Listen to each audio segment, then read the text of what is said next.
Hey, ladies and gentlemen, excellencies, wonderful to be here. We have a stellar lineup for you to discuss all things defense. I don't need to tell anybody in this audience that we are in a difficult period of time in the world. I think that could be the understatement of 2025.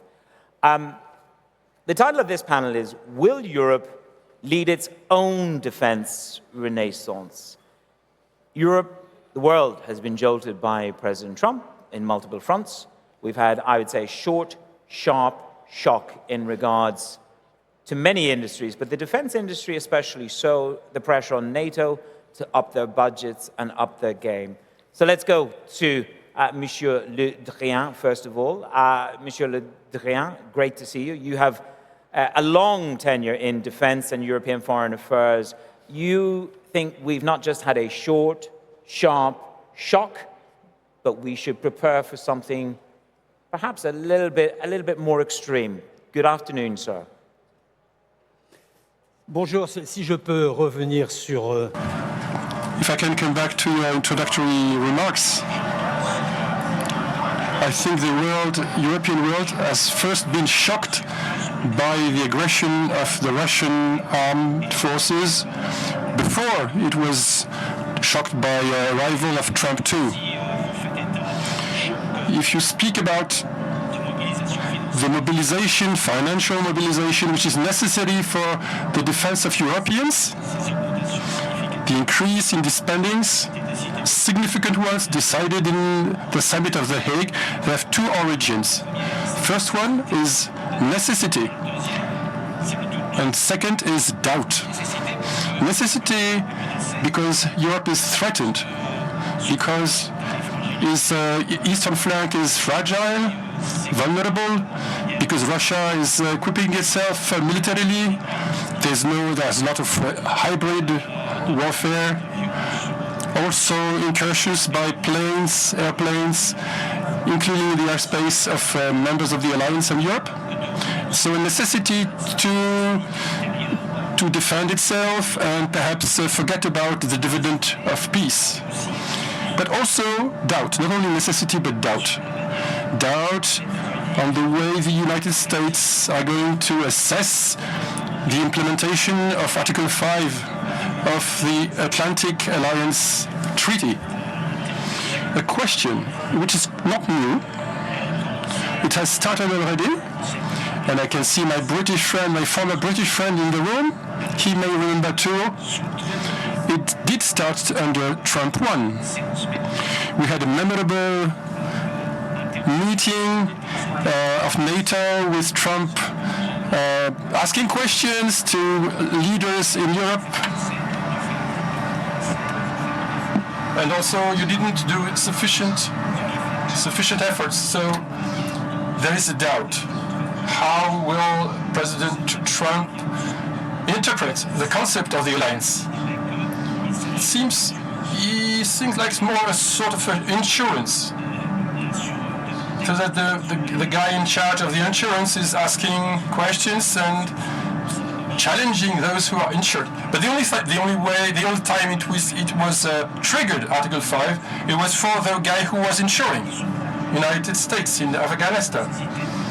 So now Europe has to strengthen its military capabilities. The word doubt.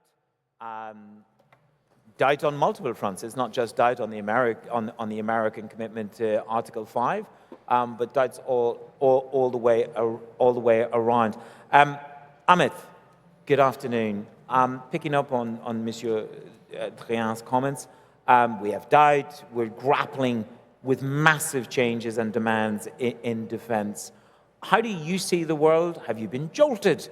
Have you been vaulted into a new series of actions as a result of not just the doubt, but perhaps the demands that have been made of the world in this new Trump era? Good afternoon. Thank you so much again. First of all, I would like to define defense industry in three periods. One is the Cold War period, and then after Cold War and today. There are three periods. During the Cold War, there was a huge investment to the defense industry, and also it affects innovation, it drives the civilian technologies also. Then after Cold War, we see a very huge change in the mindset of the governments not to invest for the defense industry, especially in European region, and they gave up many different activities. And then now we face a new challenge.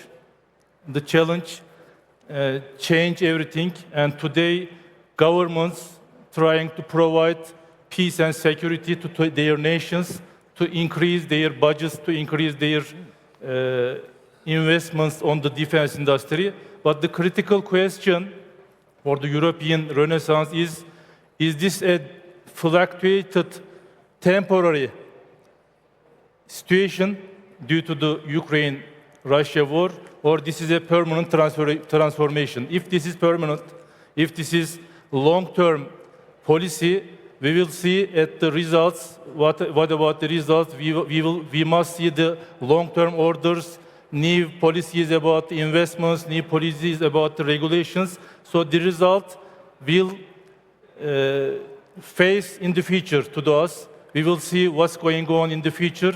If after the Russia-Ukraine war, and we will see the main result, if there is a real change, or if this is a long-term policy or a short-term policy. This is the critical issue from my side, from the European Union. As an example, from two countries, Turkey and South Korea, both started defense industry investments in 1970s as intentionally prepared government policies to have self-sufficient defense industries. They invest for about 50 years, Turkey and South Korea, and at the end, the result, one of the largest defense importers, Turkey, is now one of the largest defense exporters. Again, South Korea, Well, that's what you one of the largest defense exporter. What is the driving point? Was the clear long-term government policies supporting these activities. And that's what you call, preparation and turning everything around. Borg, President and CEO of the World Economic Forum. I want you to wear your former, you can wear whatever hat you want, but I'd like you to dig deep into your political past and contextualize for us here. Is this a short-term rundown, as one guest said to me last week, run down the clock on this Trump administration? Things will shift a little bit, or should we hunker in and prepare for something much more substantial and almost a quasi-permanent war-like footing for Europe and maybe even the world? So the world order that we got used to post-Cold War is not there anymore. We don't exactly know what the new order is like, but I would say that in a time of tariffs, I would say that the highest tariff we're faced with is the uncertainty. Yeah. And the uncertainty we're seeing now, of course, leads to Europe having to rethink also defense politics and how we are prepared. Mr. Trump pushed Europe at the Wales summit, as my friend and former colleague Drian mentioned, and that thing has worked in the sense that now 23 of NATO's 32 members have reached 2% of its GDP spending on defense. A few years ago, it was 6 NATO countries that had 2%. If you now look at NATO average, is around 3% of GDP is spent on defense. And it's a lot of money. In Europe now, annually, we already spent $400 billion US dollars or euros. Maybe it's more politically correct to say euros in that context, and I think the numbers I have also is in euros. And 100 billion euros are in investment. So this is going to lead to also a lot of industrial development in Europe. We know that the Americans have benefited all the way from SDI initiative during Reagan, and later on also that it had big impact on non-defense industry. You know, Is it a galvanizing moment for Europe? I mean, many people can sit in the media and criticize and multiple criticisms, but is this a galvanizing moment for Europe and the NATO nations? I hope so. I hope that Europe now will rise to the occasion, and I think this strategic autonomy, as France has been talking about for a long time, I think now is more out there. But I also think that transatlantic cooperation is still very important. But I think what we have to admit in Europe, and including my own country, Norway, we did a cardinal mistake after the Cold War to say that, oh, everything looks so nice now, so we don't need to spend as much on defense. I think, you know, if it starts raining, you don't call your insurance company and say, I'm not having my house anymore insured for a fire. You know, I see defense as a permanent thing that every country has to look after its sovereignty. And maybe, you know, de Gaulle had a point when he in the 60s said that Europe will always have to also be able to defend itself. The ecosystem of friends is important, but we should not underestimate, and I think this is my main point, not underestimate when Europe now uses 400 billion euros every year on defense. Europe will also be in the situation where it can defend itself much more. And, you know, Norway's neighbor, Russia, that, of course, is sometimes the elephant in the room, their economy is the size of Italy. So when Europe, largest market in the world, is investing 3-4% and going up to 5% of GDP on defense, it will, in the future, be an incredible, strong military force. Okay, well, let's see where the end destination is. It takes time to scale up. Ladies and gentlemen, let me introduce Max Buchan. If you want to understand the new paradigm shift in defense technology, then this young gentleman, if I may say that, gentleman on this panel, everybody's younger than me these days. Max, take it away. Just tell this audience what you do and how the world of defense has shifted at a speed that's pretty hard to explain. Make the 400 billion that Borg is referring to come alive in terms of your world, what you're doing, and how it is progressing. Yeah, well, firstly, thank you for having me. So my name's Max. I run a digital infrastructure company called Valerian. We didn't start in defense. We got kind of pulled into this world. We had built this virtual kind of infrastructure to secure really sensitive systems, and for obvious reasons got pulled into defense. But before I kind of talk about the data point, because I think it's quite important, I want to kind of start with what you were saying, Borge, which is really interesting around what the catalyst has been for this increase in spending, right? Because we thought it was going to be Ukraine. We thought it was going to be 3 years ago there was going to be this massive move.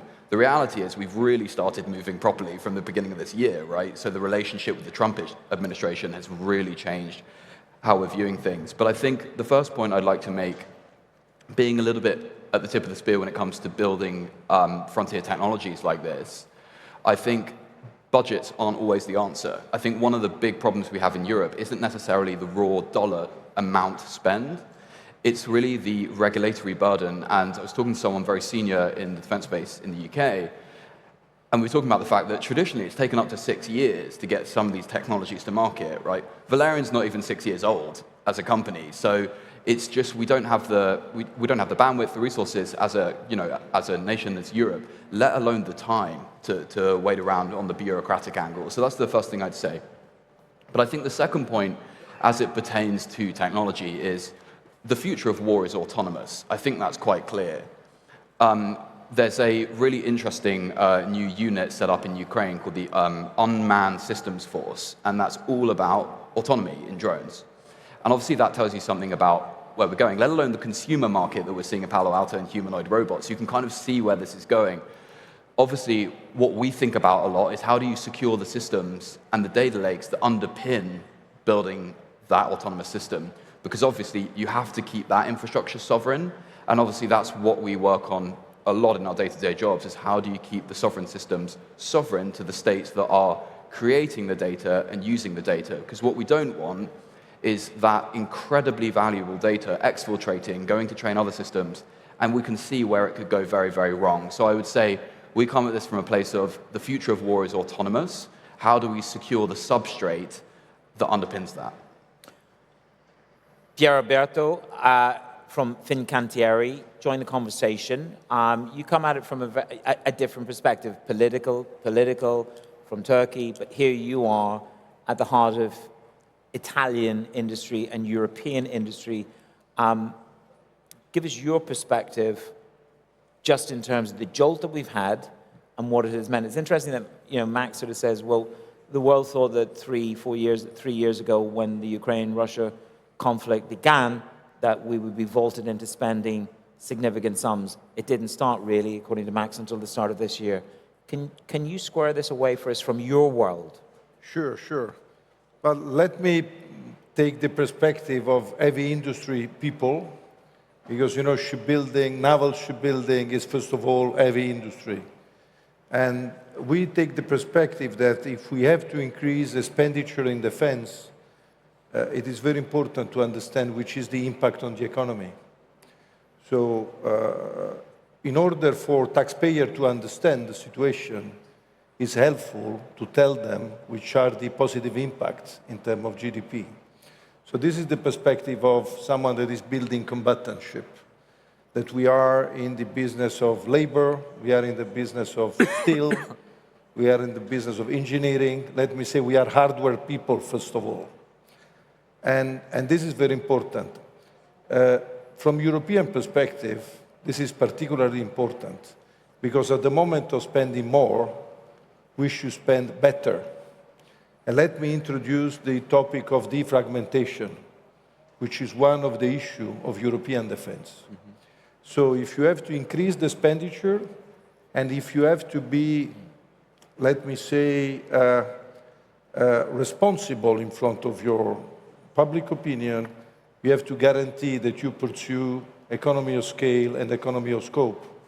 And what's the point in having the German Corvette, the English Frigate, the French Corvette, the Spanish Corvette, the Greek Corvette, and the Italian Corvette? Mm-hmm. At the end of the day, a platform is a platform. So admirals can greatly take advantage of the payloads, so you can customize the radar, you can customize the payload as much as you want, all the way to the combat system, but the platform is a platform.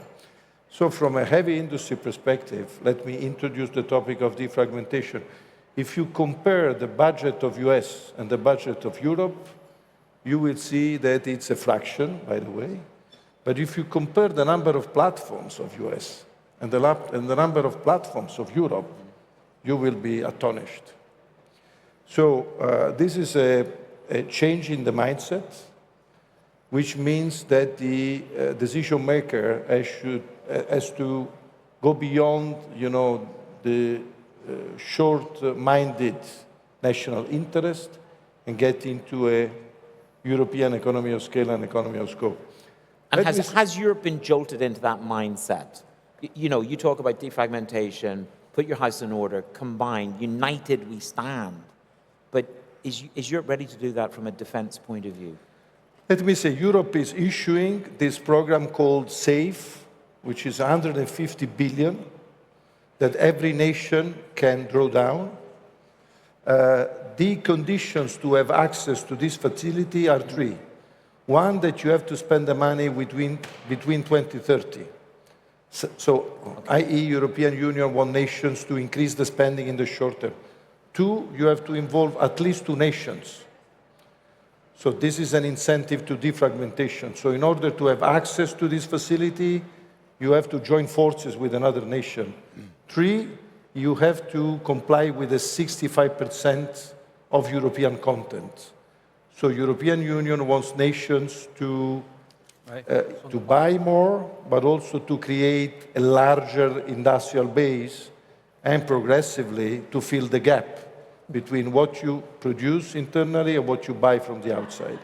So I think there are consistent steps in the direction of defragmentation, but it's a political exercise, it's not an industrial exercise only.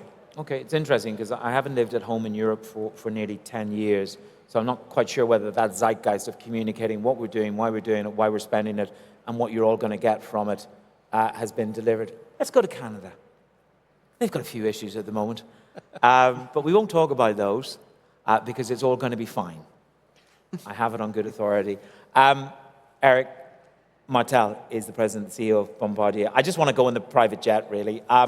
But I do know that you have a broad church from mission aircraft to private jets. Can you give me your perspective? You're in a different geography.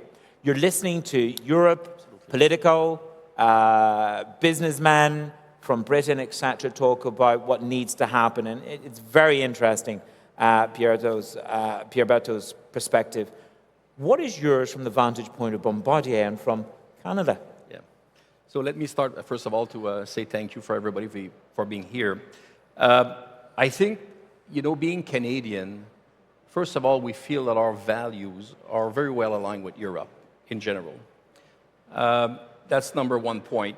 At the same time, if we look at it at the current context, in terms of economy, if you put Europe together with including the UK and Canada, we have about the same size of economy of the US altogether.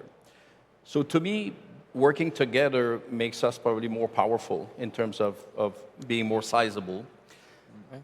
But at the same time, I have to admit that President Trump was absolutely right when he started to say that, we've probably been all collectively, especially in Canada, dragging our feet about our spending in defense. Yeah. So I think it was a bit of a wake-up call for all of us, and he was right doing so. We all felt that, the big brother was going to be there for us, but I think the context have changed. But I think it's creating an opportunity for us.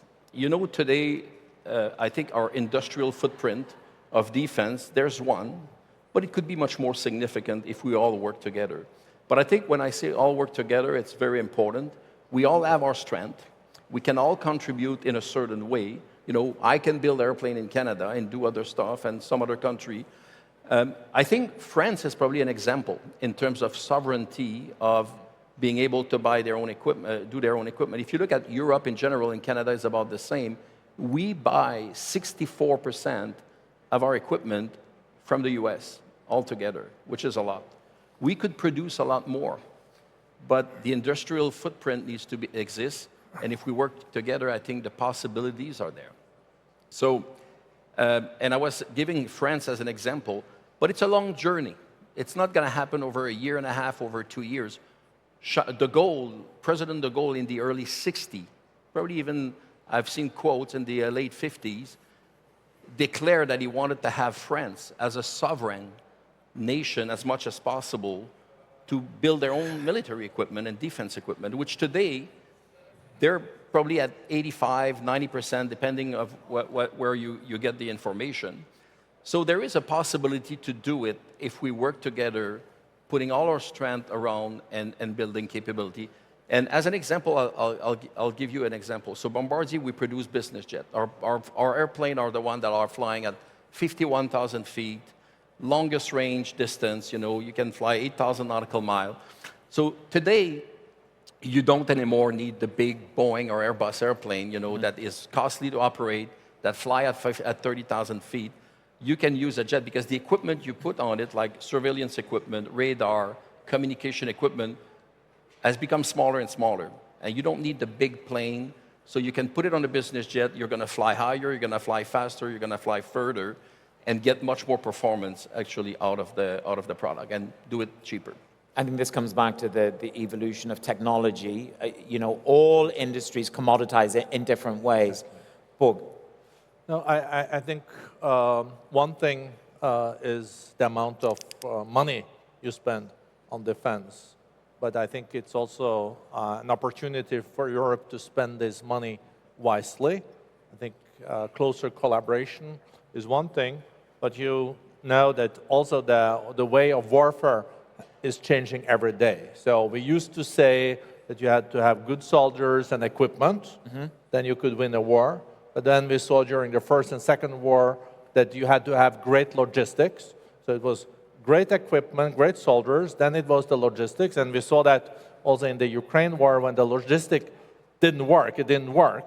And now we see in Ukraine that it's all about the technology piece. So if you're not at the forefront on technology with drones, autonomous weapons and all this, you will not be able to really defend yourself in the future. And here, I think Europe has to be wise now in their spendings. And, you know, in all humbleness, I think the Nordic countries are also showing the way now with the collaboration between Finland, Sweden, Norway, and Denmark, with very close collaboration also inside NATO. And when you work together, you get so much more out of it, and you can also do better bargains. So there's one word which is very clear, and I know, Max, you made the point that we're in a live war situation, and so defense technology is in live testing, real time.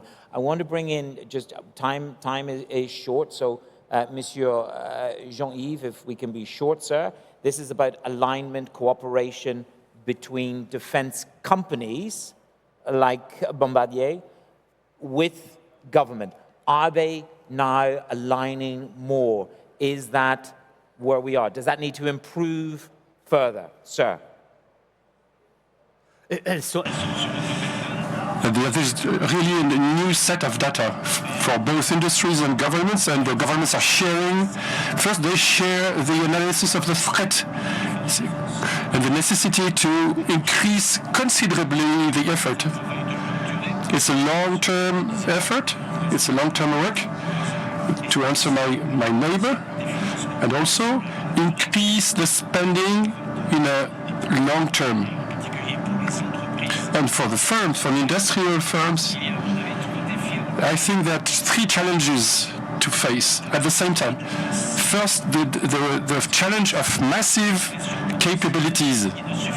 It's not anymore a system, a warfare, in which we have just some samples. We have the best example for the best plane, but we have 3, 4, 15 planes.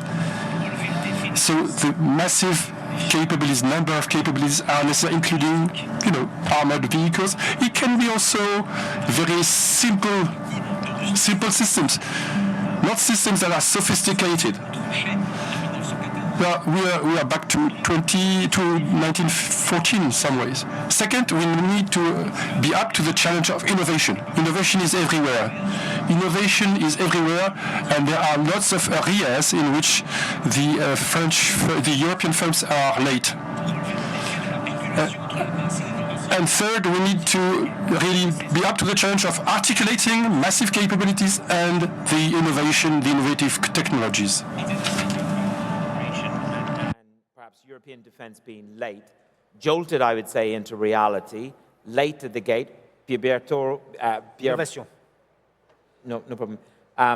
Roberto, come in on this point of innovation, because if we are jolted into the reality of having to spend a great deal more, 400 billion, will it push Europe to innovate? You've got young entrepreneurs like Max sitting beside you. So is this an innovation moment for Europe where they can lead the charge? This is absolutely the point. So this is a moment in which the traditional doctrine is being somehow challenged by the new technologies. There is a lot of debate, in particular in naval warfare. Was the balance between a combatant ship, a traditional combatant ship, and a drone, judging also upon what we saw in Ukraine. Let me say there are two lessons learned. One lesson learned is that the European prime contractor, that's the technical name for big companies, need to rethink the innovation processes. Innovation used to be another way to gain money. Sorry to be blunt in such an extended audience. While innovation today is a different exercise. You need to cut corners. You need to put skin in the game. You need to be anti-bureaucratic, and you need to go at sea with new solutions at your cost. As a man with an Irish passport, I can say that's not what springs to mind when it comes to European institutions, but I don't want to offend the Italians. We have 3 minutes left. I think it's important, Max, I want you to come into the conversation and talk about the speed of, talk about whatever is in your mind in response to the team here on the panel, but it's the speed of innovation. Do you think that governments are doing enough to align with industry leaders like you?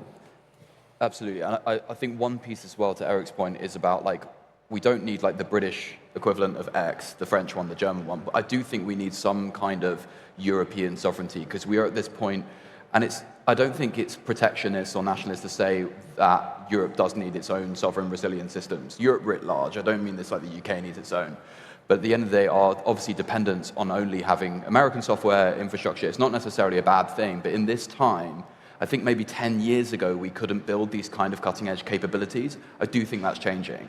And I'm not obviously just about ourselves, but I mean, we meet some incredible entrepreneurs across Europe, across the continent. Ahmed, if we can come to you and then briefly to Eric at the end. Time is a thief in this.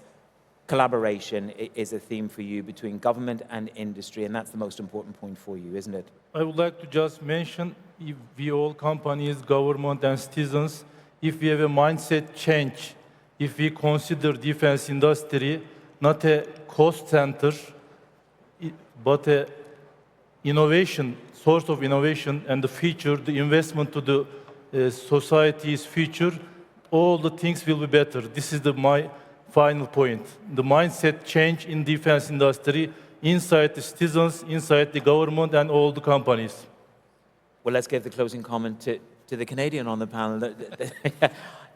Maybe one thing that my colleague said earlier, mass production, you know, and volume and being able to do that is important in technology.